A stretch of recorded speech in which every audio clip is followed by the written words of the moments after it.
Yeah, come on, quite quickly, please. Not time for chatting. We come to the second opposition day motion on ministerial severance. I call Emily Thornbury to propose the motion. Much, Madam Deputy Speaker. I beg to move the motion in my name and that in the name of the Leader of the Opposition. Today we seek the permission of the House to make time for legislation in the weeks ahead to reform the system for ministerial severance payments. Those payments were first introduced exactly 40 years ago for ministers in the House of Lords, with rules that were almost identical to the ones that now apply to this House as well. Departing ministers were to receive a quarter of their annual salary, equivalent to 3 months of pay, provided that they were under the age of 65, provided that they had been in post for at least 2 years, and provided that they did not return to that job within 3 weeks. Yes, of course I will. Friend to give way, and may I reassure Mr Deputy Speaker, I have informed the member for Great Yarmouth I'll be referring to him personally in this debate, and we couldn't have this debate without him. He's the only minister of the 97 who claimed 2 severance payments in 22-23, totalling almost £33,000. The second payment were 3 months' pay after just 7 weeks in the job as Justice Secretary. Does my honourable friend agree with me that at the height of a cost of living crisis, it was nothing short of a disgrace that the member for Great Yarmouth felt entitled to claim so much money from the taxpayer when delivering so little in return?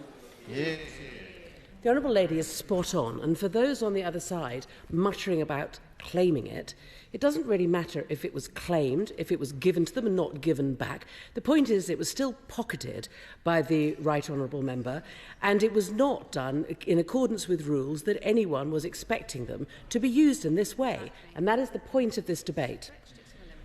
The payments were extended to other ministers, if I may make a bit of progress, and then of course I will. The payments were extended to other ministers in 1991 based on a recommendation by what the then top Salaries Review Board, which commanded broad cross-party support. The only change from the previous rules was to remove the 2-year qualifying limit, but it is worth noting that in every debate which preceded the 1991 legislation, MPs remained clear that these payments were intended for the benefit of long-serving ministers.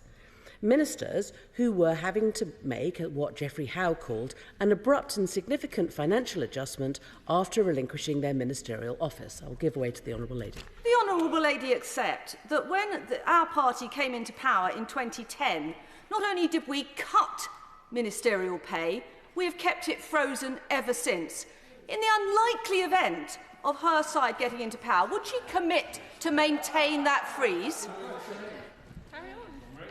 If the Honourable Lady has a moment to look at the motion before us today and to consider it in the spirit of fairness and the way in which public money should be spent, I hope that she will agree that the current system has been abused over the last few years by her colleagues in the chamber and outside it, and that it is simply not the sort of thing that the public would... I mean, the public would be appalled if they knew what was going on here.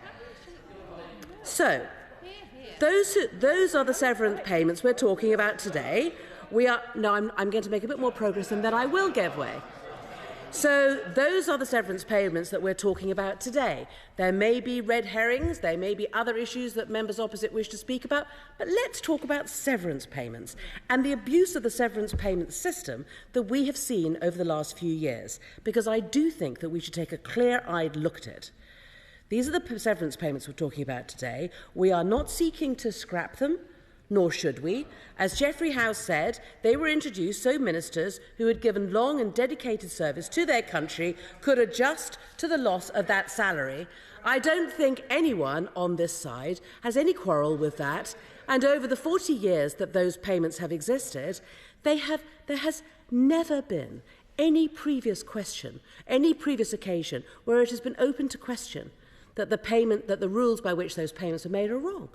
But then we came to 2022-2023, a year of chaos in our politics, unprecedented in modern times, and sadly, a year in which the current severance scheme had its flaws suddenly exposed and its loopholes shamelessly exploited. However, before I address what went wrong with the system in that financial year, I want to do something first that I find personally very unusual, and that is to praise some members of the Conservative Cabinet. It's going to be hard for me, and I feel my ancestors on my side of the family starting to shift uneasily in their graves, but I want to give credit where credit is due. And that credit goes to a small collection of Secretaries of State who, for want of a better phrase, did the right thing when it came to severance entitlements during that year of chaos. I want to praise the current DEFRA Secretary, the member for North East Cambridgeshire, who was sacked as Health Secretary in September 2022, but reinstated by the current Prime Minister 7 weeks later. And what did he do with his severance payment? He returned it in full when he regained his old job, so he deserves praise for that. I want to praise the current Secretary of State for Science, the member for Chippenham, who resigned after 2 days as Education Secretary in July 2022, but turned down £16,000 plus severance payment, for which those 2 days had made her eligible. And she too deserves praise for that. I even want to praise the member for South Staffordshire, the former Chief Whip, the former Defence Secretary, the former Education Secretary, who claimed his £16,000 plus severance in 2019 when he was sacked for leaking top-secret information, who claimed his £16,000 plus severance again in 2021 when he was sacked for all his various school fiascos, but who finally turned down his severance payment in 2023 after 2 weeks in the Cabinet Office because he recognised that it would be inappropriate to accept while under investigation for bullying. So let us praise him for that, if for nothing else. But what those examples show, Mr. Deputy Speaker, is that it is entirely possible for individuals to choose to waive their severance payments or return them when they feel that accepting them would not be right. Perhaps those individuals even reflected that at the height of the cost of living crisis, which had been greatly exacerbated by the actions of their government, that it would seem inappropriate to accept thousands of pounds from the taxpayer as a reward for the contribution that they had made to that chaos. Perhaps they realised how much of a smack in the face that would feel to their constituents. Either way, those individuals did do the right thing. However, the hard fact is that and numbers bear this out, that for every one case in the last financial year where a Tory minister decided that accepting that severance payment would be inappropriate in the circumstances, there were at least 6 or 7 other cases where the opposite was unfortunately true. And that is why we find ourselves here today, trying to fix a system of ministerial severance that has been brought into disrepute by dozens of its most recent beneficiaries. Yes, of course I will. She has mentioned many secretaries of state, but we did also have a very short-lived Prime Minister who is entitled for some payments for the rest of her life.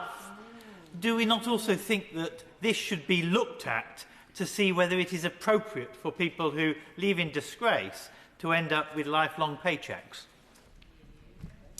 The honourable gentleman makes an important point, and is an important argument that I think will need to be considered. For the purposes... Yes, I will, of course. Briefly, I'm very grateful to her. As she is, the argument she is making that there is a certain culture which has grown up under successive Conservative governments, which is lax and which benefits few but taints us all. I think it goes beyond severance pay, in fact. My right honourable friend, the member for Mere and Dwyfor, has proposed a private member's bill, the Elected Representatives Prohibition of Deception Bill, which would make it an offence for ministers to knowingly and wilfully lie to the public. Is there any chance that an incoming Labour government might adopt it? If we were given the great honour of serving the public as the next government, our ministers will not be deceiving the public. And we will be straightforward, and we will do our utmost to serve them to the best of our ability.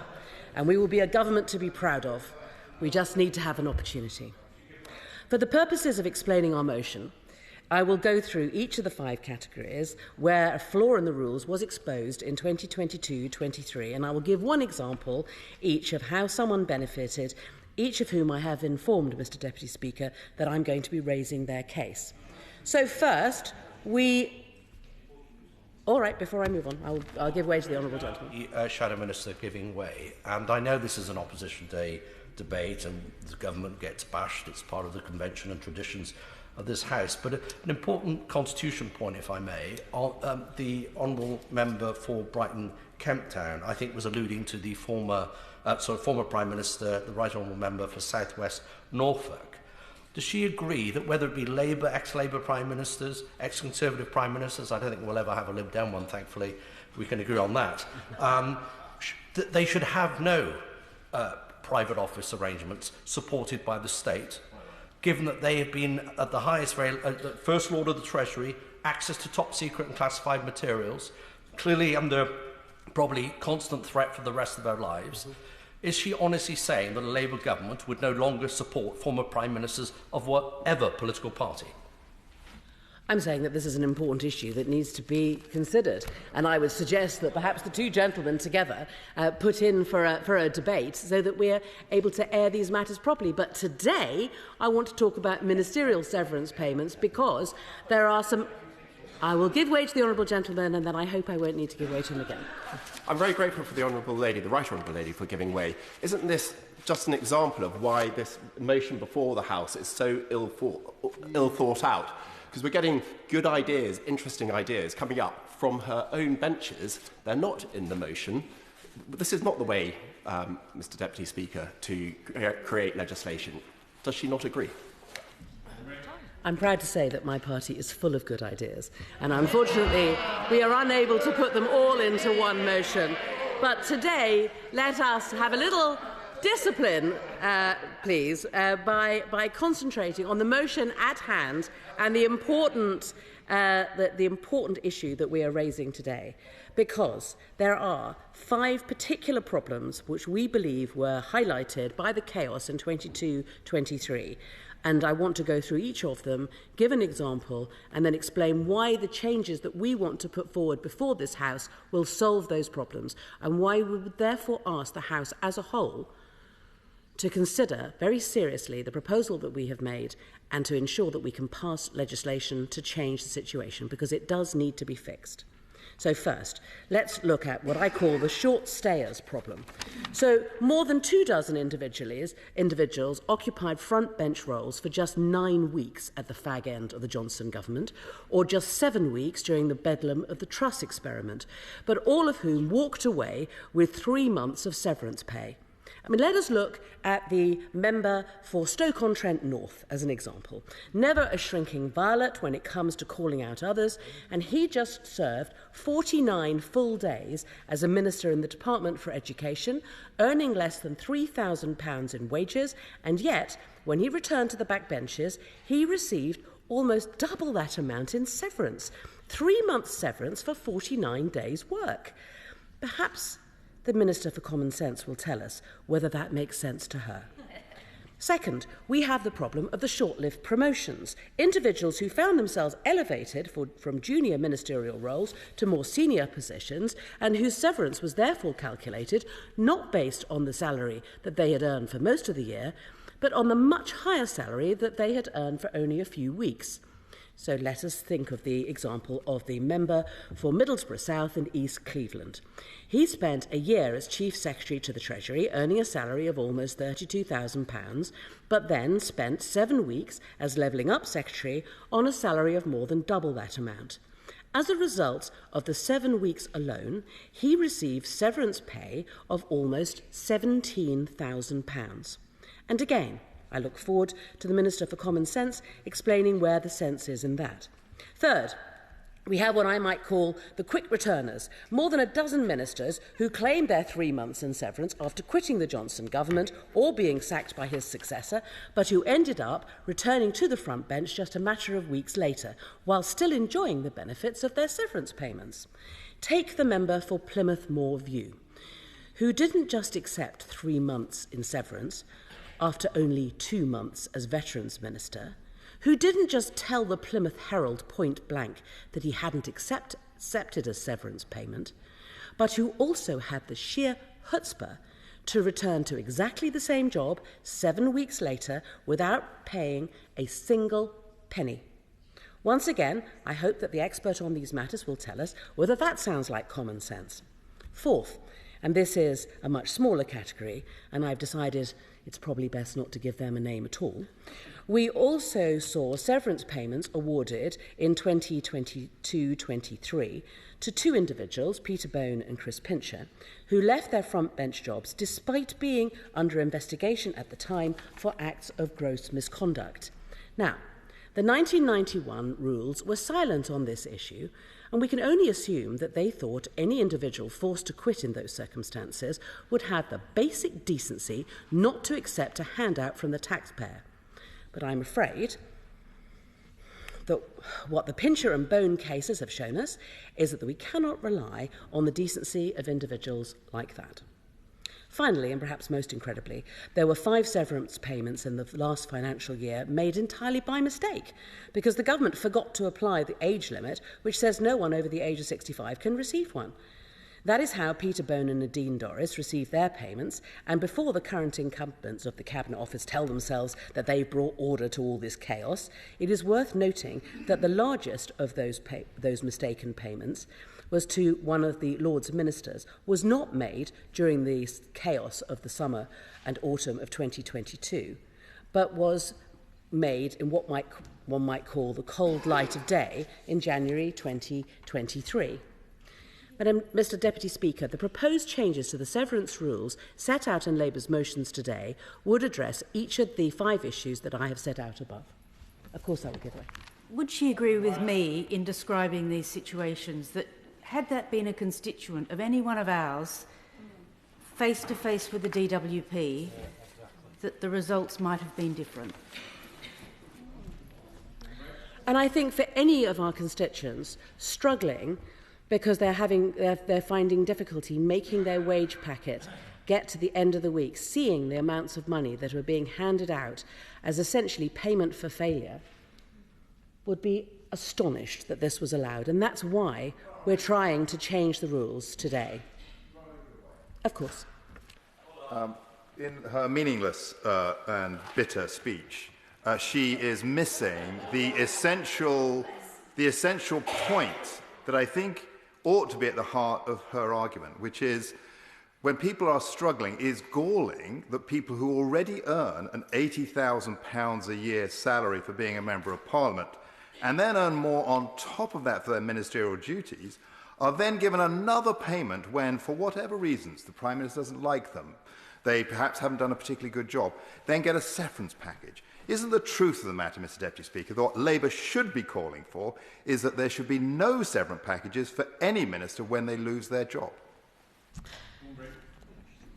If our motion doesn't go far enough for the honourable gentleman, let me propose this to him, that he votes with us tonight anyway, because at least we're on the road in the right direction. Whereas if his colleagues were simply to vote tonight to keeping the status quo, that he presumably will have a great deal of difficulty explaining to his constituents how, given his views, he has allowed the status quo to continue.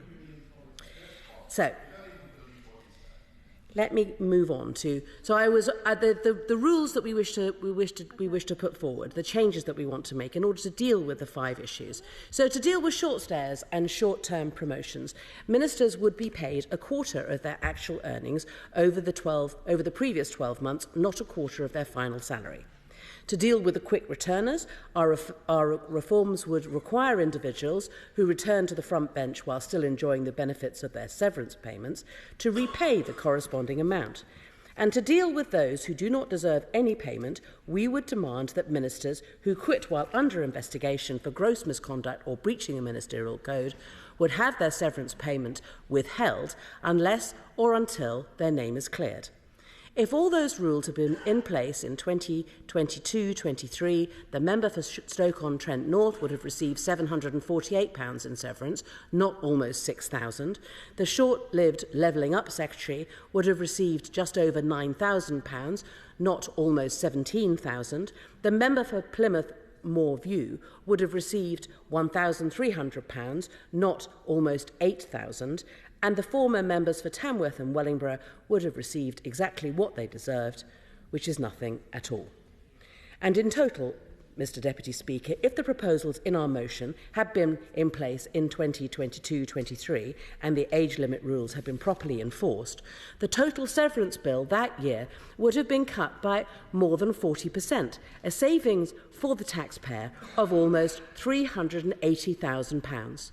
If our rules had been in place, 75 of the 97 ministers who claimed severance pay in that year would have seen their payments reduced by an average of just over £5,000. And, Mr Deputy Speaker, that is why our motion is so important. But members opposite may reasonably ask the question, why is this motion so urgent? Why is it necessary to reform the rules in this way? Why does Labour need to take control of the order paper? And I tell them, very simply, this. If they think what happened in the last financial year was a one-off aberration that could not happen again, they haven't been paying attention. Do they not know about the plotting of their own colleagues and the plans for yet another palace coup against the current incumbent of Downing Street? Yet again, in the coming months, we could see mass resignations from the front bench to put pressure on a weak and failed Prime Minister. Yet again, we could see a reform-adjacent radical put in his place, eager to engage in experiments with the British economy. And yet again, we could see it all go horribly wrong, leading to heaven knows what in the aftermath. And frankly, Mr Deputy Speaker, if that is how the party opposite wants to spend their time between now and the general election, part of me wants to say, well, just get on with it then. But you know, a bigger part of me says that they should not be allowed to gamble again with the futures of the British people, and they should certainly not be allowed to profit again from the results of their own failures. Indeed, it would be a shameful indictment of our political system if we were to allow yet another round of excessive and undeserved ministerial severance payments between now and the next election, when we have the opportunity to stop that happening today. So, my final word for now, I want to appeal to the members opposite, who I mentioned at the outset of my speech, and a handful of others like them, who decided to turn back and to send back their severance payments in 2022-23, who chose to accept smaller amounts or decided to repay part of what they had received. In the circumstances that they found themselves, and I hope in the circumstances that they saw their constituents facing, those individuals made a personal choice to do the right thing. And I hope that at the end of this debate, they will make another personal choice and decide to do the right thing again. They have the opportunity today to restore the rules on severance payments back to the purpose for which they were originally intended, and to fix the system which their colleagues have sadly broken. If they do not take that opportunity, then the conclusion we will have to draw, and perhaps the right conclusion after all, is that the only way to get a change that we need in this country will be to elect a Labour government to put MPs and ministers on those benches opposite who believe in serving their communities, not just in helping themselves. The question is, as on the order paper. Minister. Thank you, Mr Deputy Speaker. Now, it was very interesting to hear the Labour Party, yes, the Labour Party, make the case that the terms and conditions of workers should be changed unilaterally in one day without consultation and without a proper review. I'm sure their union paymasters will be fascinating with the case that the Right Honourable Lady is making today. So may I start by making clear the motion before the House departs from the fundamental principle that it is the government of the day that's the party that won the election, voted in by the public, is able to determine the business of the House. This is something that the House itself has long recognised in Standing Order number 14. In setting aside Standing Order number 14, this motion will enable the opposition to bring in a bill and race it through Parliament by proceeding with all its substantive common stages in one day. The truth is, Mr Deputy Speaker, if the Right Honourable Lady is so keen on deciding the business of the day in the House, then she shouldn't have supported her neighbour, the Right Honourable Member for Islington North, to be the Prime Minister. Given she did support him, she clearly isn't that keen in being in charge of parliamentary business. Now, whilst in exceptional circumstances it's sometimes necessary for Parliament to legislate at pace and in response to emergencies, this is not a policy matter which warrants setting aside the procedure of the House. To do so would inhibit proper parliamentary scrutiny. Mr Deputy Speaker, we have just had an Opposition Day debate on knife crime, which has gone through the roof in Sadiq Khan's London. Doesn't it say everything about the priorities of the Labour Party that they propose emergency legislation for this debate and not for that debate? I will indeed give way. Well, perhaps it's time to start talking in the third minute of her speech about the topic, which is, of course, ministerial severance pay. It's a topic that the Minister for Common Sense has some personal experience of. In 2015, 2018 and 2020, as I understand, and she may well soon be eligible again, of course. In the meantime, can she tell us how did she decide which of the payments for which she was eligible to accept and which to turn down? And does she think decisions about what to accept should remain at the discretion of the individual, even in cases where they are guilty of gross misconduct? The Honourable Member raises a point about redundancy payments, because that's fundamentally what we're talking about. Severance pay is a redundancy payment, and for ministers, they can be turfed out of office without any notice, without notice of termination, without any proper consultation, and they were given what would be redundancy payments. So I absolutely agree that people have accepted those redundancy payments, just like when the Prime Minister changed from Blair to Brown, those Labour ministers did. Just like in 2010, when Labour went out of office, those Labour ministers did. But I will carry on for a little while longer, because I want to say, and we will talk about what the opposition is doing today, because I answered it right from the start, seizing the business of the day, trying to make this an emergency case of legislation, which it's not, and pointing out there are so many other emergencies that actually confront the country and the world. But the fact is quite striking that of all of those emergency issues facing the country, it could be Middle East, it could be Ukraine, it could be illegal migration, the opposition deemed this more important than any one of those for emergency legislation. And we know why. Because they haven't a plan to deal with any of those big issues of the day, haven't got a plan, don't know what to say, don't have a clue, and they change their mind flippity-flop all the time. So they have been reduced, quite frankly, to talking about this issue. Now, given the importance that the Right Honourable Lady has for this issue, wanting to seize the business of the day, wanting to push through emergency legislation, can she therefore confirm this will be the first piece of legislation any new Labour government would introduce? No, because we're going to win the vote today. We're going to win the vote today because common sense will prevail. And common sense will prevail, and we will know that it actually has to be sorted out now. You don't need to wait for a Labour government. You guys can help us pass this legislation. So it isn't going to happen today, but quite frankly, they're not going to do it if, and hopefully they won't, come into power, because that's how much of an emergency it is. But, Mr Deputy Speaker, there is some good news here. The Right Honourable Lady is putting herself at the vanguard of cutting waste. Must be the first for the Labour Party. So will the Right Honourable Lady take this opportunity to apologise for the PFI schemes her party inflicted on this country and on much of the country's public services, will she take this opportunity to apologise for the waste?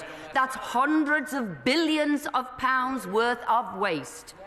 I will give way if the Right Honourable Lady would like to make an apology right now for those huge amounts of waste, PFI waste. Oh, wait. Can we go to PPE waste, perhaps, and the £10 billion on that? But really, I do think that the Honourable Lady ought to consider actually talking about ministerial severance reform. Yeah. But, I mean, it's a matter for her. Yes, quite. So we couldn't apologise, couldn't stop the waste, didn't want to stop the waste for hundreds of billions of pounds worth of waste that the Labour Party gave. No, I'll carry on. The government accepts, and I will say this, the government accepts that this legislation is now a third of a century old, and that it may be an appropriate time to review it and consider changes. This is not, however, the right time or place to do it. Proper consideration needs to be given to new legislation. Members will be aware that severance pay is governed by legislation. The statutory provision for ministerial severance pay is contained in the Ministerial and Other Pensions and Salaries Act 1991.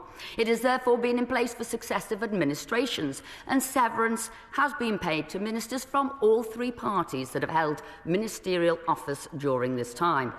Under the Act, a minister who leaves office is entitled to a payment equivalent to 1/4 of the annual salary they were being paid in respect of the ministerial office they are leaving. To be eligible for a payment, the minister must be under a certain age, 65, and not be reappointed to the ministerial office within 3 weeks of leaving their previous office. I note, and I thank the Right Honourable Member who tabled this debate for drawing this to my attention, that in 2022 a small number of severance payments were paid incorrectly to departing ministers. I want to be clear that the Cabinet Office guidance to departments is that they should seek to recover any mispayment in line with His Majesty's Treasury guidance on managing public money. While the incorrect payments were caused by an administrative error and the former ministers concerned were at absolutely no personal fault whatsoever, it is important that the government seeks to recover that money. Now, when Labour was last in office, I'm sure I'm not the only one who recalls the catastrophic overpayments of tax credits, and that many families got into huge difficulties because of this. It's such a shame that the Right Honourable Lady wasn't so exercised about that when they were there. No, because we're talking about waste. We're talking about appropriate measures taking place and this faux emergency legislation that the Right Honourable Lady wants to bring in. Now, turning to the issue of ministerial severance pay more generally, it is important to note that this is a long-standing policy which successive governments from both sides of the House have retained. The reason they've retained it is because the principle of paying severance remains sound. The Prime Minister, in his constitutional role as a principal adviser to the Sovereign, can recommend the appointment and removal of ministers at any time. This flexibility, necessary as it is within our political system, means that having a reasonable severance pay policy to reflect the uncertain nature of ministerial office has had wide support from across the House since its introduction. Mr Deputy Speaker, members will be aware that similar arrangements are in place for members of Parliament, who also hold the status of office holder. Under certain circumstances, members of Parliament who lose a seat at a general election are eligible to receive a loss of office payment. The eligibility for the loss of office payment is determined by the Independent Parliamentary Standards Authority, which is responsible for setting and regulating MPs' salaries, pensions, business costs and expenses. Severance payments recognise the unpredictable nature of ministerial office. In fact, that a minister can lose their office with no notice. When the Government or Prime Minister changes this, will inevitably lead to a substantial increase in the money paid out in that financial year. From a sedentary position, we get £1 million quoted at me. I do remember, maybe the Right Honourable Lady doesn't, it was £1 million over in 2010 when Labour lost office. And that's quite a long time ago. It's quite a long time ago. It is for these reasons that the government does not currently intend to reform severance pay for departing ministers, although I'm happy to review it, as I mentioned earlier. The current system respects the essential constitutional principles that ministers serve at the discretion of the Prime Minister, and that it is right to provide some protections associated with the loss of ministerial office. The principle has applied, as I said, to all governments since the Act was passed in 1991, and we need to be careful not to change policy on the basis of exceptions that will occasionally occur under governments of all different forms. I will indeed give way. Giving way. If she's going to review this system, can she guarantee that it will be reviewed and implemented before the next general election? I'm sorry to say no, I can't, because what we've said, it is essential that it has due process on this floor of this House, not like the opposition who wants to whisk it through in a day. And we are completely transparent about the payments of severance, and all such payments are published in departmental annual reports.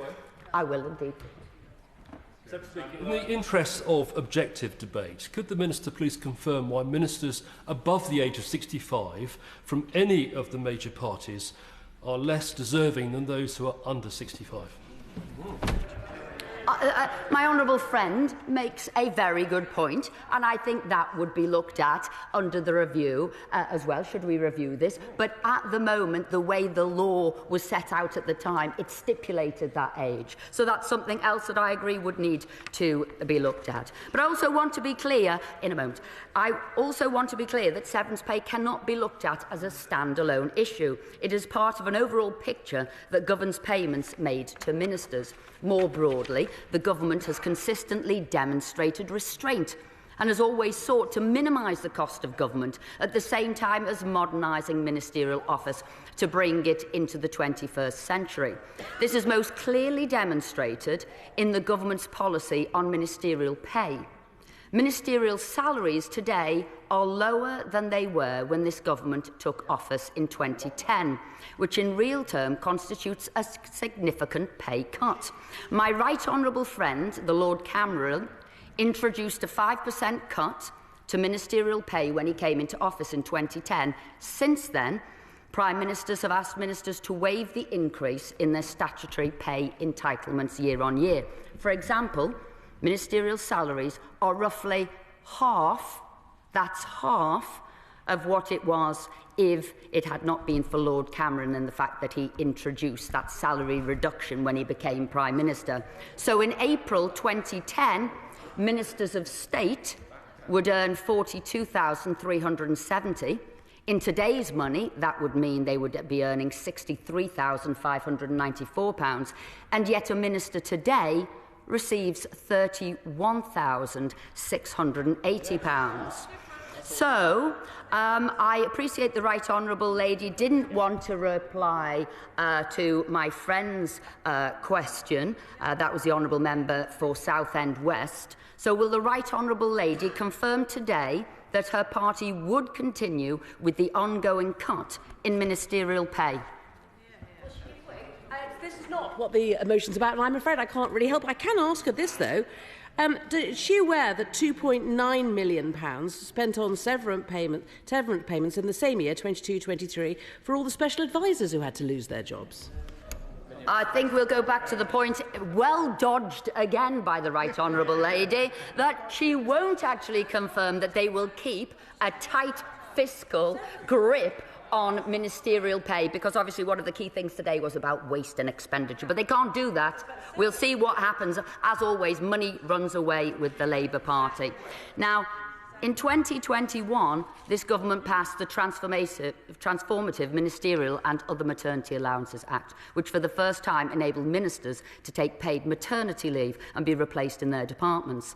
Several members have now benefited from this piece of legislation when in office, and I'm sure it will continue to be of immense value.